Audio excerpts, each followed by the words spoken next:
Hello everyone, good morning to all of you. आइए आज से हम लोग इंडियन पॉलिटिकल थिंकर्स के बारे में पढ़ेंगे, जानेंगे भारतीय राजनीतिक विचारक कौन कौन हैं और कौन जो है क्या सिद्धांत और क्या क्या सामाजिक, राजनीतिक, आर्थिक, सांस्कृतिक सारे क्षेत्रों में किस प्रकार से काम किया है। तो भारतीय राजनीतिक विचारक में सबसे पहले मनु का नाम आता है। तो हम जो है मनु से ही शुरुआत करते हैं कि भारतीय राजनीतिक विचारक में मनु का क्या जो है देन है, महत्व है।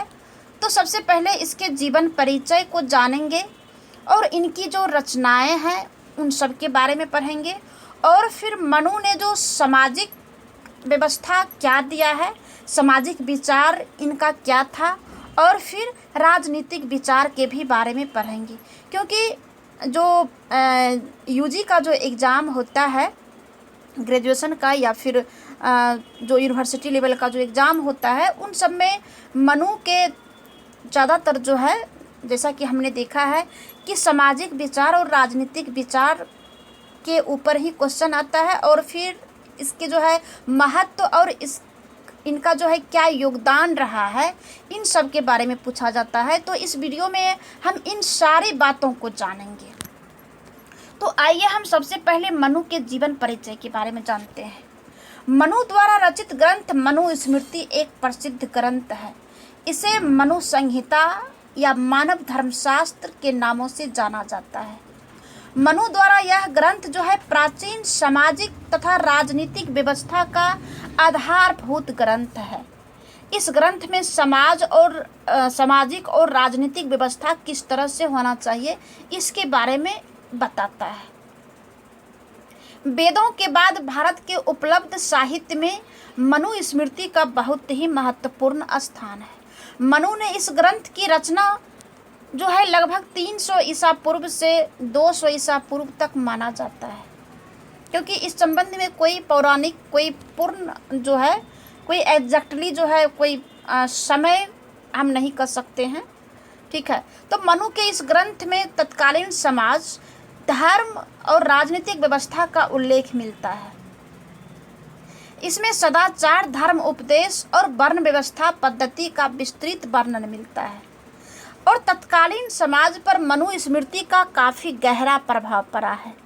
समाज में वर्ण आश्रम पद्धति का जो पालन मनु द्वारा किया गया, तो इस प्रतिपादित नियमों के अनुसार किया गया है मनु स्मृति के द्वारा ही। इस व्यवस्था के कारण किसी सीमा तक समाज में चारों वर्गों में संतुलन बना रहा है। मनु का जो ग्रंथ है यह विश्व के मूलभूत तत्व धर्म को लेकर आगे बढ़ता है।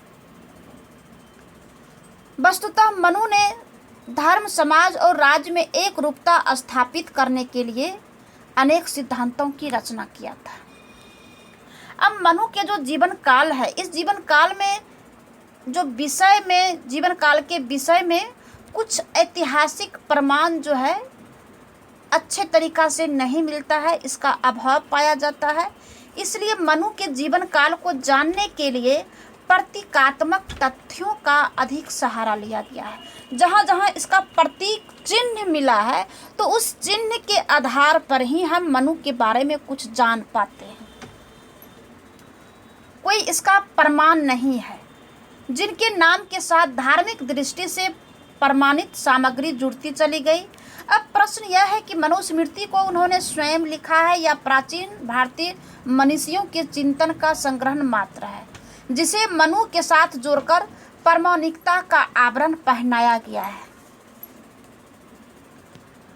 आगे जो है अभी वर्तमान समय में मनु स्मृति में 12 अध्याय और 2994 श्लोक है, जो सरल और प्रवाह शैली में रचित किया गया है। इसका व्याकरण जो है अधिकांशतः पाणिनि सम्मत है।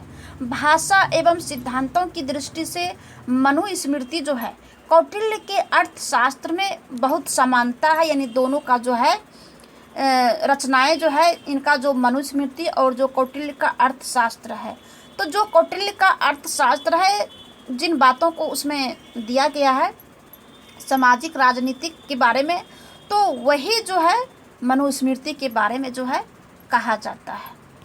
तो ये जो 12 अध्याय जो है मनु के रचनाएं में, मनुस्मृति में, उन 12 का नाम हम यहाँ पे मैं बता दे रही हूँ। इसे जो है आप लोग एक एक करके पढ़ भी लेंगे और इसका जो है स्क्रीनशॉट भी ले लें। इसमें है पहला संसार की उत्पत्ति, दूसरा जाति कर्म आदि संस्कार विधि एवं ब्रह्मचर्य, तीसरा पंच महायज्ञ नित्य श्राद्ध विधि, चौथा जो है स्नातक के नियम, आगे भक्ष्य तथा अभक्ष्य पदार्थ, और आगे वानप्रस्थ तथा संन्यास आश्रम है, व्यवहार के मुकदमों का निर्णय है, कर ग्रहण है, और फिर साक्ष्यों के प्रश्न विधि है, स्त्री और पुरुष के धर्म संबंधी विधि है, संपत्ति का विभाजन किया गया है, आपत्ति काल के कर्तव्य और धर्म है, पाप की निवृत्ति के लिए प्रायश्चित भी है, और मोक्ष प्रद आत्मज्ञान, इसका जो है वैदिक मूल्य भी है। अब जो है हम यहाँ से मनु के सामाजिक विचारों को जानेंगे कि मनु का सामाजिक विचार क्या है। मनुस्मृति के राजनीतिक विचार की तुलना में सामाजिक विचार को अधिक ख्याति प्राप्त हुई है। इसमें सामाजिक संगठनों के सिद्धांत, विभिन्न वर्णों के कर्तव्य और सामाजिक व्यवस्था के संबंध में राज्य के दायित्वों आदि का सविस्तार से वर्णन किया गया है। मनु के अनुसार जो व्यक्ति वर्ण धर्म आश्रम व्यवस्था के अनुसार जीवन व्यतीत करेगा वही जीवन में धर्म अर्थ काम और मोक्ष को प्राप्त कर सकता है। अब सामाजिक विचार के अंतर्गत मनु ने वर्ण व्यवस्था का वर्णन किया है। तो जानते हैं कि मनु ने जो है वर्ण व्यवस्था के बारे में क्या कहा है। मनुस्मृति में धर्म और कर्म के आधार पर समाज को 4 वर्गों में बांटा गया है और इन 4 वर्गों को जो है वर्ण का नाम दिया गया है। ये वर्ण है ब्राह्मण, क्षत्रिय, वैश्य और शूद्र। इन चारों की उत्पत्ति ब्रह्मा द्वारा की गई है, ऐसा जो है मनु का कहना है और ऐसा जो है मनुस्मृति ग्रंथ में लिखा गया है। ब्रह्मा के मुख से ब्राह्मण, भुजाओं से क्षत्रिय, उदर से वैश्य तथा पैरों से शूद्र का जन्म हुआ है।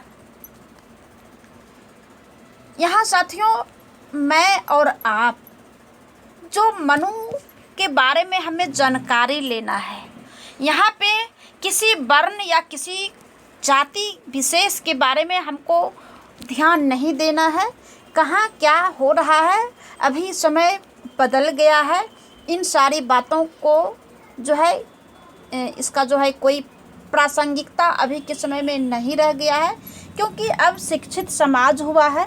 शिक्षित समाज में वर्ण व्यवस्था या जाति व्यवस्था का कोई जगह नहीं रह जाता है। लेकिन हम लोगों को सिर्फ पढ़ाई के मामले में ही जो है इसे जानकारी रखना है और जो हमें कोई भी एग्ज़ाम पास करने के लिए जो है हमें इसे पढ़ना है, ठीक है। तो इसके बारे में जो भी हम पढ़ाएंगे या जो भी कहेंगे किसी जाति विशेष के आधार पर हम नहीं कहेंगे। जो इसमें सिर्फ लिखा हुआ है सिर्फ हम उसे एक वर्ड के रूप में पढ़ेंगे, एक जानकारी के रूप में रखेंगे, ठीक है। तो आइए जानते हैं मनुस्मृति में इन चारों वर्णों का जो स्थान है एवं कर्म जो है जन्म अनुसार निर्धारित है। जैसे ब्राह्मण का जन्म ब्रह्मा के मुख से होने के कारण यह वेदों का ज्ञाता है, अतः उसका कर्तव्य पढ़ना, पढ़ाना, यज्ञ करना, दान लेना इत्यादि के बारे में बताया गया है जो हमें जानकारी लेना है। और क्षत्रिय का जन्म जो है ब्रह्मा की बाहों से होने के कारण यह ताकत का प्रतीक है, ऐसा माना जाता है, ऐसा मनुस्मृति में लिखा हुआ है। अतः क्षत्रिय का मुख्य दायित्व तो प्रजा की रक्षा करना है, दान देना है, यज्ञ करना है, अध्ययन करना है और विषयों में आसक्ति नहीं रखना है। मनु इस बात पर भी बल देता है कि क्षत्रिय अपनी ताकत के आधार पर अपने अधिकारों का दुरुपयोग ना करे। वैश्य के बारे में बताया है कि आर्थिक व्यवस्था का संचालन एवं विकास के लिए है। इसके अलावा पशुओं की देखभाल, यज्ञ करना, पढ़ना, व्यापार करना, ब्याज लेना और कृषि कार्य करना भी इसके दायित्वों में शामिल है। और शूद्र का जो जन्म है ब्रह्मा के पैरों से होने के कारण इसका कार्य शेष 3 वर्णों की सेवा करना है। मनु की वर्ण व्यवस्था में शूद्रों का स्थान निम्नतम बताया गया है। इनके लिए वेदों का अध्ययन भी गंभीर अपराध माना गया है। ये सिर्फ हम और आपको जानकारी लेना है, करना क्या है वो हम और आप खुद जान रहे हैं। अब जो है मनु ने सामाजिक व्यवस्था या सामाजिक विचार के अंतर्गत आश्रम व्यवस्था के बारे में बताया है। मनु स्मृति के अनुसार मानव जीवन को 4 आश्रमों में बांटा गया है। ये 4 आश्रम है: ब्रह्मचर्य आश्रम, गृहस्थ आश्रम, वानप्रस्थ आश्रम और संन्यास आश्रम। तो सबसे पहले हम ब्रह्मचर्य आश्रम के बारे में जानते हैं कि आश्रम का समय जन्म से 25 वर्ष तक रहता है। ब्रह्माचर्य के समय इसमें बालक के जो है गुरु के साथ रहकर अध्ययन करना है और इस अवस्था में बालक का शारीरिक, बौद्धिक तथा मानसिक विकास होता है। बालक के बौद्धिक विकास के लिए वेद अध्ययन, यज्ञ करना और शास्त्रों का ज्ञान प्राप्त करना जो है जरूरी बताया गया है। गृहस्थ आश्रम में बताया है कि मानव अपनी प्राकृतिक आवश्यकताओं की पूर्ति के लिए वंश परंपरा को बनाए रखने के लिए गृहस्थ आश्रम में प्रवेश करना चाहिए और करता है। व्यक्ति को विवाह उपरांत गृहस्थ हो जाता है और संतान उत्पत्ति द्वारा पूर्वजों के ऋण से और राज आदि करके देवों के ऋण से भी मुक्त हो जाता है। मनु स्मृति में एक गृहस्थ के लिए धन संचयन तथा स्त्रियों के प्रति सम्मान का नाश करने वाला माना गया है। वानप्रस्थ आश्रम के बारे में बताया गया है कि गृहस्थ के द्वारा लगभग 50 वर्ष की आयु प्राप्त कर लेने पर वह वानप्रस्थ आश्रम में प्रविष्ट हो जाता है।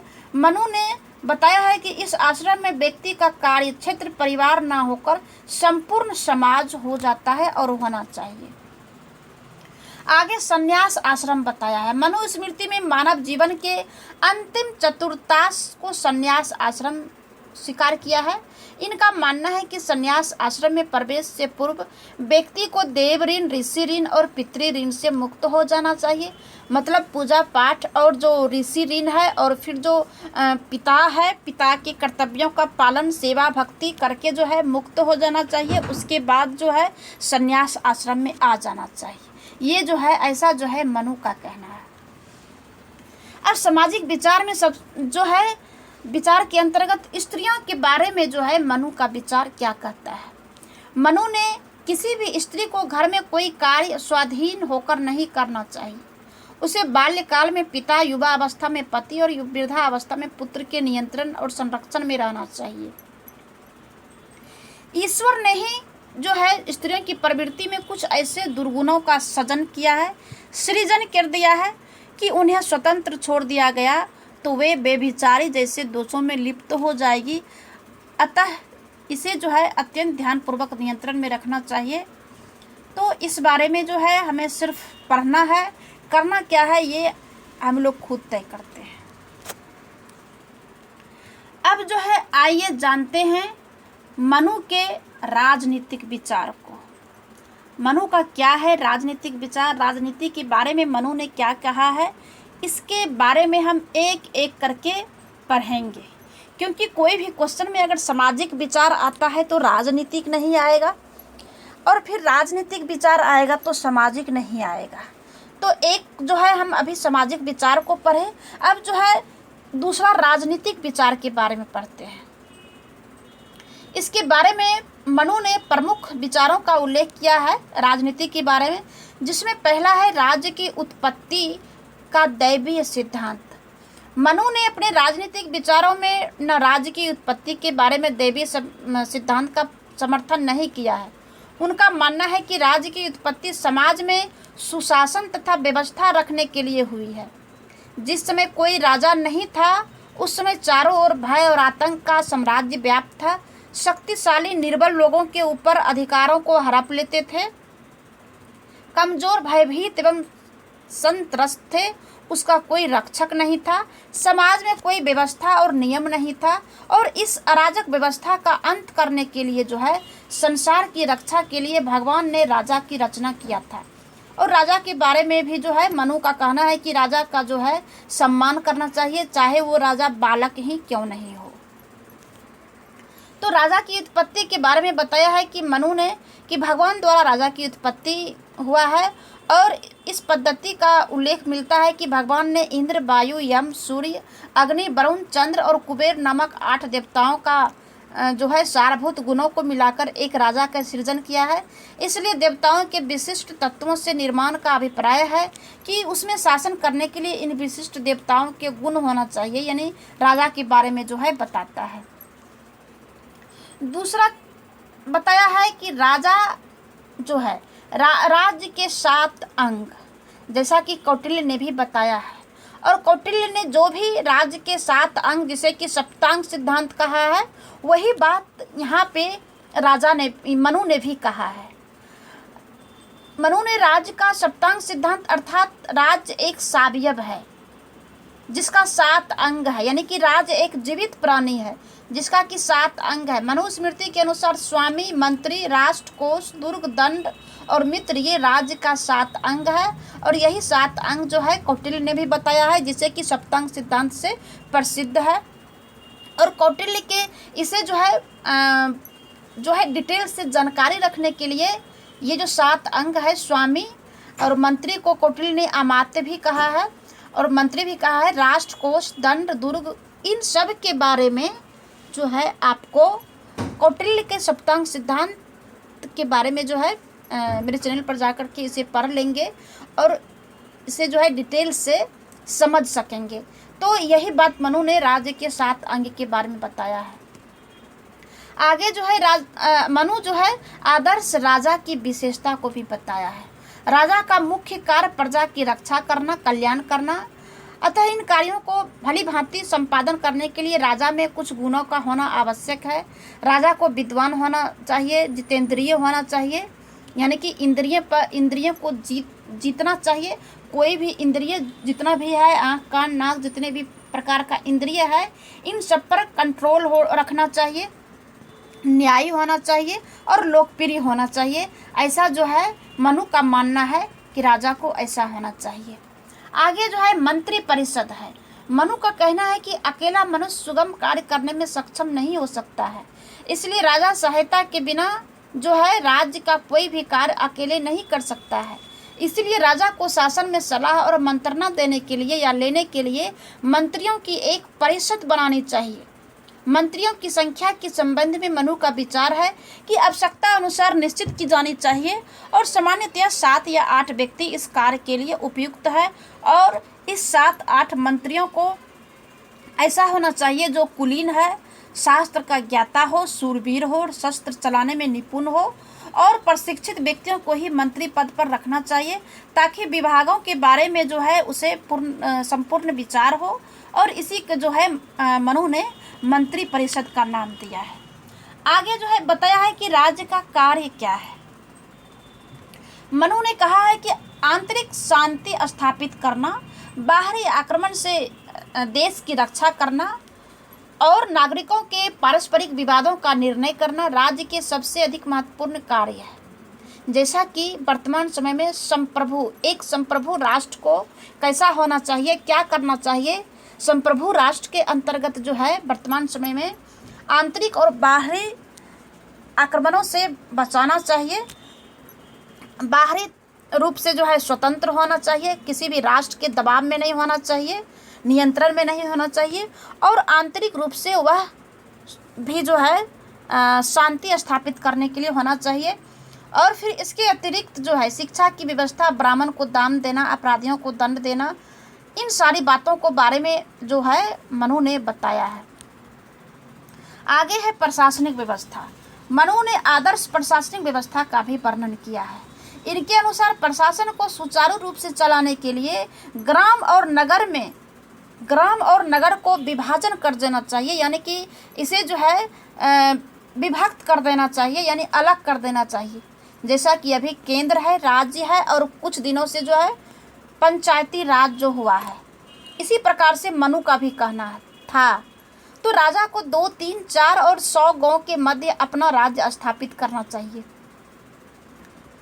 हमें तो लगता है कि ये जो है जो प्रशासक का जो संबंध है, जो प्रशासनिक व्यवस्था है मनु का, वो अभी के समय में ज़्यादा प्रासंगिक लग रहा है। क्योंकि जो अभी जो मुखिया का जो चुनाव होता है उसे भी जो है 2 4 5 गांव मिला करके एक मुखिया होता है। उसी प्रकार से जो है मनु का भी कहना था कि राजा को 2 3 4 या 100 गांव के मध्य एक राज्य स्थापित करना चाहिए और ग्राम प्रशासन की देखरेख एक ग्रामीण मंत्री की नियुक्ति की जानी चाहिए। ऐसा मनु का कहना है, जो कि अभी के समय में मुखिया का कार्य होता है। आगे है कानून और न्याय व्यवस्था कानून। इसकी निर्माण करने के लिए परिषद की व्यवस्था के अतिरिक्त जनता अपनी संघीय व्यवस्थाओं के लिए जो है स्वयं अपने नियम बनाने के लिए स्वतंत्र थी। कुल जाति श्रेणी इसी प्रकार की संस्थाएं थी। इन स्वायत्त संस्थाओं द्वारा निर्मित नियमों पर राजा अपनी स्वीकृति की छाप लगाता था या उनका पालन करता था। मनु ने विधायिका की रचना का विस्तृत रूप से वर्णन किया है। उसके अनुसार विधायिका या परिषद के सदस्यों की संख्या 10 होनी चाहिए, किंतु रचना का आधार जो है बौद्धिक रहे, न कि संख्या के आधार पर। मनु जो है दंड के बारे में भी बताता है, जैसा कि अभी के समय में न्यायालय का काम है। मनुष्य में दैवी तथा आसुरी दोनों प्रकार की प्रवृत्तियां पाई जाती है। दैवी प्रवृत्तियां उसे शांत, उत्तम और दूसरे के अधिकारों का ध्यान रखने वाली और दूसरे को सुख पहुंचाने की दिशा में कार्य करने के लिए प्रेरित करता है। और आसुरी प्रवृत्तियों जो है उसे अपनी स्वार्थ सिद्धि के लिए दूसरों का ध्यान ना रखने के लिए जो है प्रोत्साहित करता है और ये समाज में उद्वेग, अशांति, असंतोष और अव्यवस्था उत्पन्न करने वाली होता है। तो ये मनुष्यों में विकार उत्पन्न करती है और वह अपने धर्म धारण में जो है प्रमाद करने लगता है। अतः इस संबंध में मनु ने स्पष्ट रूप से कहा है कि मनुष्य का आचरण शुद्ध बनाने के लिए उन्हें स्वधर्म मार्ग पर चलने को विवश करना चाहिए और इसे जो है दंड शक्ति का जो है आवश्यकता है। आगे है धर्म। प्लेटो की भांति मनु ने भी भारतीय धर्मशास्त्रों का यह मत है कि राज्य एवं प्राणी मात्र के कल्याण के लिए यह आवश्यक है कि समाज में सब व्यक्ति अपने निर्धारित कर्तव्यों का पालन करें। इसी को धर्म का नाम दिया है। जब तक सब व्यक्ति अपने अपने धर्म का पालन में संलग्न रहते हैं, उसका उल्लंघन नहीं करते हैं, तब समाज में सुख और शांति बनी रहती है और सब मनुष्यों को अपने धर्म का पालन करते हुए अपने परम लक्ष्य मोक्ष की प्राप्ति के लिए जो है अग्रसर रहना चाहिए। उसके धर्म और अर्थ का स्वरूप अत्यंत विशाल और व्यापक है। मनु ने धर्म शब्द का धारण करने का अर्थ देने के लिए संस्कृत की धी धातु का उल्लेख किया है। इसमें होता है कि सब गुण होता है, नियम और व्यवस्था होता है। इन सारी बातों को मनु ने कहा है। आगे कहा है राजकीय कर एवं कोष। राजा को विकास करने के लिए धन की आवश्यकता होती है। इस प्रकार कोष ही राजा का विकास का आधार बन जाता है। लेकिन मनु ने कहा है कि सब प्रकृतियों में से एक कोष भी है, जो कि राजा कोष में वृद्धि के लिए जनता से अनेक प्रकार से कर लेता है। लेकिन मनु का कहना है कि जनता से अधिक कर जो है नहीं लेना चाहिए, जनता को अधिक करों का बोझ नहीं देना चाहिए, उसे जो है शोषण जनता का नहीं करना चाहिए। ये जो है मनु का कहना है। पर राष्ट्र के बारे में भी जो है मनु ने कहा है कि इस संबंध में 2 सिद्धांत दिया है। पहला है मंडल सिद्धांत, दूसरा है षड्गुण नीति। मंडल सिद्धांत कौटिल्य ने भी दिया है और पर राष्ट्र के संबंध में भी जानकारी दिया है। तो कौटिल्य का जो मंडल सिद्धांत है, इसके ऊपर भी एक वीडियो मैंने दे रखी हूँ। तो इसे जो है अधिक जानकारी के लिए, संपूर्ण जानकारी के लिए मंडल सिद्धांत के बारे में आप वहाँ पर जाके कौटिल्य का मंडल सिद्धांत को अच्छे तरीक़ा से पढ़ सकते हैं। उसको पढ़ने के बाद आपको मनु के मंडल सिद्धांत के बारे में पता चलेगा और षड्गुण नीति के बारे में भी पता चलेगा। तो यहाँ पे शॉर्ट में आइए जान लेते हैं। जो मंडल सिद्धांत है, ये राजा को महत्वाकांक्षी होना चाहिए और क्षेत्र विस्तार के लिए हमेशा निरंतरशील जो है प्रयत्न करना चाहिए। और इस दृष्टि से राजा को मंडल सिद्धांत के आधार पर दूसरे राज्य के साथ संबंध स्थापित करना चाहिए। मंडल सिद्धांत से पाया है कि राजा का प्रभाव क्षेत्र, इसका केंद्र बिंदु, इसमें जो है 12 राज्य को बताता है, जिसमें कि सबसे बीच वाला बीजू गिसु होता है और फिर 6 राज्य आगे होता है और फिर जो है 5 राज्य पीछे होता है और बीच में जो है एक राज्य होता है जिसे कि मंडल के नाम से जो है जाना जाता है। षडगुण नीति के बारे में भी जो है कौटिल्य के षडगुण नीति पूरा विस्तार से दिया हुआ है, वहाँ पे जाके आप देख लेंगे। लेकिन विजिगीषु राजा को चाहिए कि शत्रु राजाओं से अलग अलग मिलकर साम दाम दंड भेद उपायों से जो है पुरुषार्थ और नीति से उन सबको बस में करना चाहिए, ऐसा कौटिल्य का भी मानना था। मनु के अनुसार राजा को जो है साम दाम दंड भेद की नीति का एक एक करके जो है सम्मिलित रूप में प्रयोग करके अन्य राजाओं को जीतना चाहिए, और युद्ध द्वारा नहीं लेकिन युद्ध से दोनों पक्षों का नाश होता है, इसलिए साम दाम दंड भेद के तहत जो है उसे जीतना चाहिए और क्षेत्र का विस्तार करना चाहिए। इस संबंध में जो है कौटिल्य ने भी कहा था कि संधि, विग्रह, यान, आसन, द्वैधिभा और संश्रय, इन 6 लक्षणों के प्रयोग को ही षडगुण नीति का नाम दिया है। अब आइए जानते हैं कि मनु का क्या महत्व है या मनु का क्या योगदान रहा है। मनु ने पहले विचारक थे जिन्होंने अराजकता का अंत करके एक सुव्यवस्थित शासन की स्थापना पर बल दिया था, इसलिए मनु के योगदान और महत्व को भुलाया नहीं जा सकता है। इसे जो है हम निम्नलिखित रूपों के माध्यम से हम आपको बताने का प्रयास करेंगे, जिसमें कि पहला है राजा की उत्पत्ति का दैवीय सिद्धांत है। मनु ने दैवीय सिद्धांत का प्रतिपादन करके राजतंत्र को जन्म दिया, परंतु कभी कभी उसके राजतंत्र को निरंकुश भी समझा जाता है। मनु ने राजा पर धर्म और रीति रिवाज का बंधन लगा दिया था। इसके साथ साथ यह भी कहा कि राजा जनता के प्रति दैवीय उत्तरदायित्व को समझेंगे और अपने धर्म अनुकूल जो है आचरण करेंगे। दूसरा जो इन्होंने बताया था कि विधि, दंड एवं न्याय व्यवस्था के जनक मनु प्रथम विचारक थे जिन्होंने विधि, दंड और न्याय की सिद्धांतों को संहिताबद्ध किया, यानी जो मनुस्मृति है उसमें सारी बातों को ऐड किया। अब जो है मनुस्मृति इस संबंध में आज भी हमारा पथ प्रदर्शन करती है। वर्तमान समय में भी उनके नियमों और दिशा निर्देशों को अनदेखा नहीं किया जा सकता है। आगे इन्होंने बताया है अंतर्राष्ट्रीय राजनीति संबंधी विचार। मनु ने मंडल सिद्धांत और षडगुण नीति के द्वारा अंतर्राष्ट्रीय शक्ति संतुलन का भी सिद्धांत प्रस्तुत किया है, जो कि आज यह जो है बहुत ज़्यादा प्रासंगिक है। चौथा बताया है कि यथार्थवादिता, व्यवहारिकता और नैतिकता से युक्त जो है इनका विचारधारा है। आगे है मनु ने मनुष्य के कर्तव्यों तथा स्वधर्म पालन के उद्देश्य पर जो है ज़्यादा बल दिया था। आगे है मनु ने ही प्रथम बार संप्रभुता, राजधर्म और राष्ट्रीयता जैसे प्रश्नों का विधिवत विवेचन किया है। सातवां है मनु के राजकोष एवं अर्थव्यवस्था संबंधी विचार वर्तमान समय में बहुत ज़्यादा ही प्रासंगिक है, इसलिए मनु के उपयुक्त विचारों के कारण ही उन्हें भारतीय शासन व्यवस्था का जनक माना जाता है। तो आज जो है मनु के संपूर्ण विचार खत्म होता है। तब तक के लिए जो है अब